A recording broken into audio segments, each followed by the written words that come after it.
Hello everyone, welcome to Neso Academy. We are learning theory of computation, and in the previous lecture, we have completely understood the process of conversion of NFA to DFA with an example. And now in this lecture, that is NFA to DFA conversion, problem number 1, we are going to solve and understand one very simple but important problem on NFA to DFA conversion. So let's get started. In this lecture, we have the topic NFA to DFA conversion. Let's see the problem. Construct an NFA for accepting the strings starting with A over the alphabet A, B. Also convert the NFA into its equivalent DFA. So as you can see, this question has two parts. In the first part, you are required to construct a non-deterministic finite automata for accepting the strings made up of A's and B's, starting with the symbol A. And in the second part of the question, you need to convert that NFA that you construct in the first part into its equivalent DFA. So let's start this problem by the very first part, that is the construction of NFA for accepting the strings starting with the symbol A. So this is the required NFA as per the given problem. In this NFA, you can see Q0 is our initial state and the first symbol is A. That means our string is beginning with the symbol A, and that is why our string is getting accepted. Q1 is the final or the accepting state of the NFA. So as per the given condition, NFA should only accept the strings starting with the symbol A. So in this diagram also, NFA is accepting the strings beginning with the symbol A. And once the string begins with the symbol A, it doesn't matter what comes after that. So we can have any combination of A and B after the string begins with A. That is why I have created a self loop of the symbol A, B over the state Q1. So this is the transition diagram of an NFA for accepting the strings starting with the symbol A. And we are done with the very first part of this question. Now, in the second part of this question, we are required to convert this NFA into its equivalent DFA. So in the previous lecture, we have seen 3 steps to convert a non-deterministic finite automata into its equivalent DFA. The first step is to construct the transition table of NFA. The second step is to convert the NFA transition table into DFA transition table. And the third step is to construct the transition diagram of DFA from the transition table of DFA. So let's begin our process with the step number 1, that is the construction of the NFA transition table for the NFA transition diagram. So here we have the NFA transition table corresponding to the given NFA transition diagram. In this table, you can see Q0 and Q1 are the two states of the NFA. Q0 is the initial state and Q1 is the final state. A and B are the input symbols used in this NFA. Now, we have to fill the transitions when the current state is getting any input symbol. So for the state Q0, on getting the input symbol A, we are getting the next state as Q1. Let's see. For the state Q0, on getting the input symbol A, we are getting the next state as Q1. Q0 doesn't have any transition for input symbol B. That is why this cell is empty. For the state Q1, on input symbol A, we are getting Q1. As you can see, for the state Q1, on getting input symbol A, we are again getting the state Q1. Similarly, for the state Q1, on getting the input symbol B, we are getting the same state Q1. So this is the NFA transition table corresponding to the NFA transition diagram that we have constructed. In this way, we are done with the step number 1, that is the construction of NFA transition table from the NFA transition diagram. Now let's proceed with the step number 2, that is the conversion of NFA transition table into the DFA transition table. So here we have the transition table of NFA that we have just constructed, and now we will apply the subset construction algorithm that we have studied in our previous lecture to convert this NFA transition table into the DFA transition table. So let's see the basic structure of the DFA transition table. As you can see, I told you in the previous lecture that the header row of the DFA transition table will be same as the header row of NFA transition table. That is why we are having Q, sigma, A and B. Like here also Q, sigma, A and B. Now let's talk about the first row of the DFA transition table.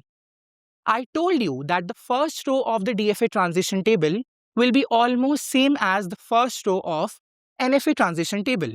So the first row of DFA transition table is this. That is Q0, Q1 and phi.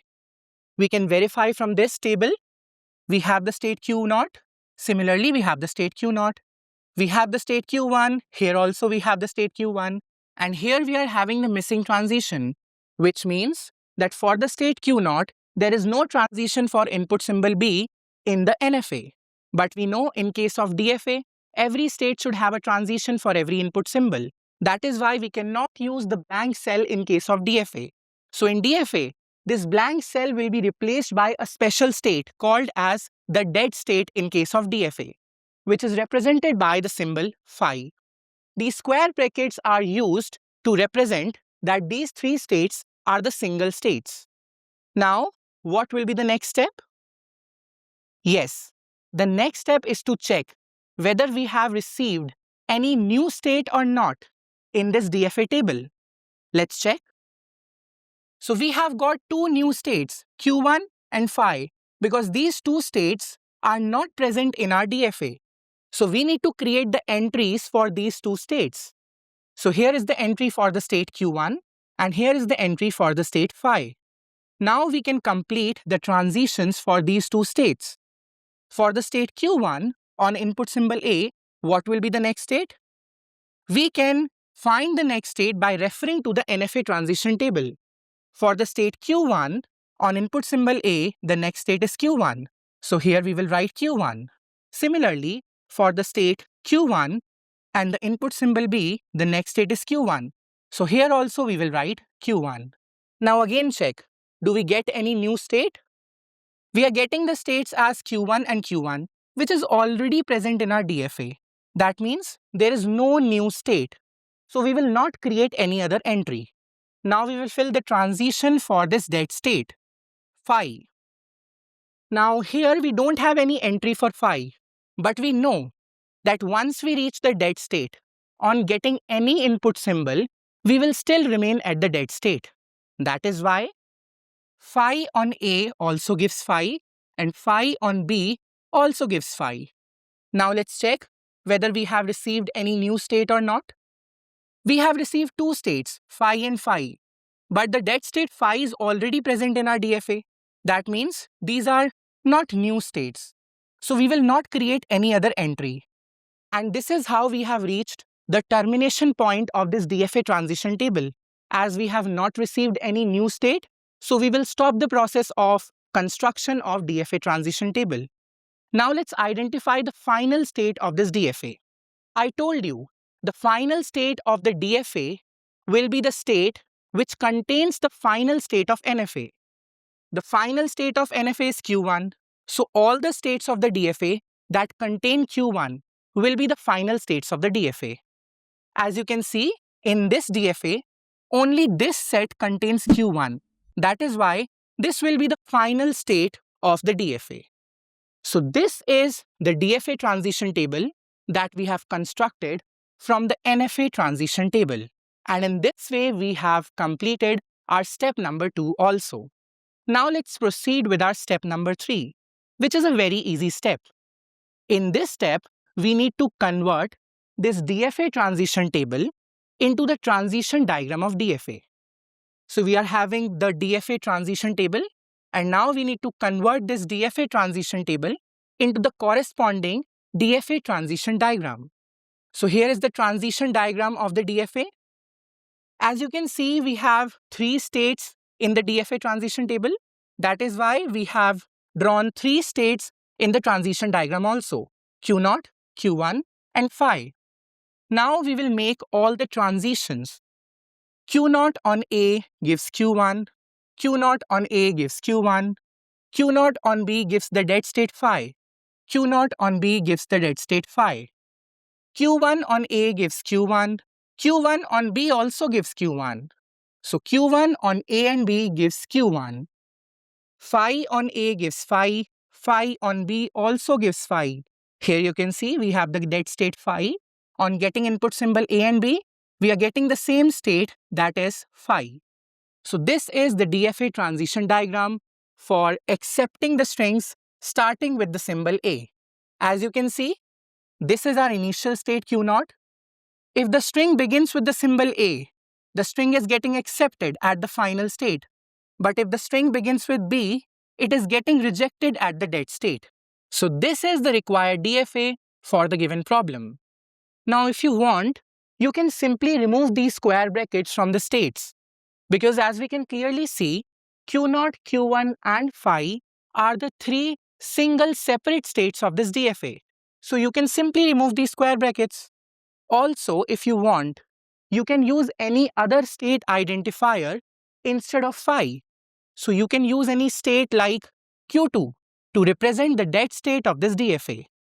So this is the solution of the given problem, in which we have first constructed an NFA and then we have converted that NFA into its equivalent DFA. Now before I end this lecture, I have one homework problem for you.